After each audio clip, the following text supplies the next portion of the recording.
Bonjour et bienvenue pour cette nouvelle séquence des paroles de la vie éternelle. Je suis le pasteur Marc Joseph et je suis venu ce matin te rappeler que ce jour du 23 mars 2023 est pour toi un jour de grâce. Une journée de grâce que Jésus-Christ t'accorde. Une journée de grâce, pourquoi? Parce que Jésus t'a fait la promesse. Jésus-Christ a fait la promesse. Je suis avec toi tous les jours jusqu'à la fin du monde. Donc Jésus est avec toi. La grâce du Christ est dans ta vie.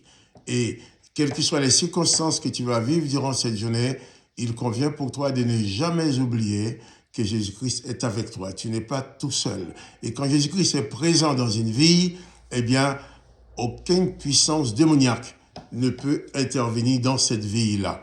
Et je vais continuer la lecture dans ce passage qui nous montre la présence de Jésus dans la synagogue de Nazareth, quand le démon, ayant vu Jésus, a agité cet homme en disant « Qu'y a-t-il entre nous et toi? Tu es venu pour nous perdre. » Le démon savait bien qu'avec Jésus, il était perdu. Le texte nous dit que Jésus dit au démon « Tais-toi et sors de cet homme. » Et l'esprit impur sortit de l'homme en l'agitant avec violence et en poussant un grand cri. Et maintenant, les gens qui étaient là, il est écrit, tous furent saisis de stupéfaction, de sorte qu'ils se demandent les uns aux autres, qu'est-ce que ceci? Une nouvelle doctrine? Il commande avec autorité même aux esprits impurs et ils lui obéissent. Qu'est-ce que ceci? Une nouvelle doctrine. Pourquoi? Parce que ces personnes-là n'avaient jamais vu dans leur existence un homme exerçant le pouvoir sur un démon. Bien sûr, il y a beaucoup de miracles dans l'Ancien Testament. Élisée a fait des miracles, Moïse a fait des miracles, Élie a fait des miracles. Il y a eu beaucoup de miracles, mais il n'y a aucun passage dans l'Ancien Testament qui montre que l'Éternel a donné pouvoir à un homme quelconque sur le mauvais esprit. Et qui fait que ces gens-là qui connaissaient l'Éternel, qui servaient l'Éternel dans la synagogue, n'avaient jamais vu un homme exerçant le pouvoir sur les démoniaques. Et ces démoniaques, je suis sûr que ce n'était pas la seule fois qu'il était présent dans la synagogue. Mais le démon n'a jamais été tourmenté jusqu'au moment où Jésus a fait son entrée dans la synagogue.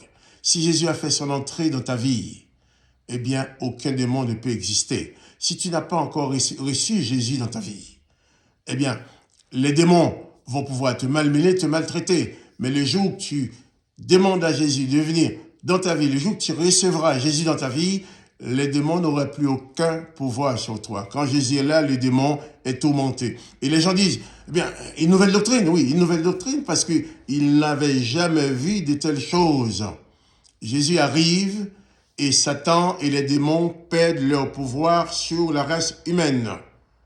Et tous ceux qui sont en Jésus-Christ sont à l'abri de la domination de ces puissances démoniaques. Il dit même, il commande avec autorité même aux esprits impurs et ils lui obéissent. Même pour eux, c'est extraordinaire. Eh bien, dans ta vie, si tu as été ou tu es encore tourmenté par des esprits démoniaques, eh bien, invite Jésus-Christ à venir dans ta vie. Reçois Jésus-Christ dans ta vie et la présence de Jésus-Christ va détruire la présence des démons.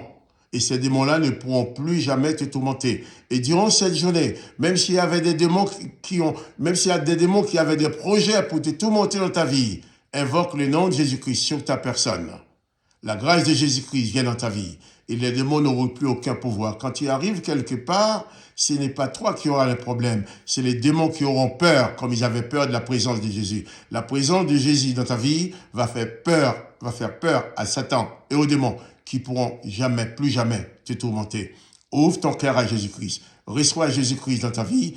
La présence de Jésus-Christ sera ta délivrance, ta libération contre toutes les attaques des puissances démoniaques. Et Seigneur, je te demande pour mon frère, pour ma sœur qui m'écoute maintenant, que sa journée soit bénie. Surtout, je sais que tu es là pour donner la bénédiction, mais permets à ce frère, à cette sœur de réaliser ta présence, de réaliser ta présence, de réaliser que tu es là pour le bénir, pour lui faire du bien. Eh bien, je te dis que la grâce du Christ demeure dans ta vie, que Jésus-Christ soit le maître, le Seigneur de ton cœur, de ta personne, et qu'aucun démon ne puisse jamais intervenir dans ta vie. Alors, je te dis, sois béni et à demain.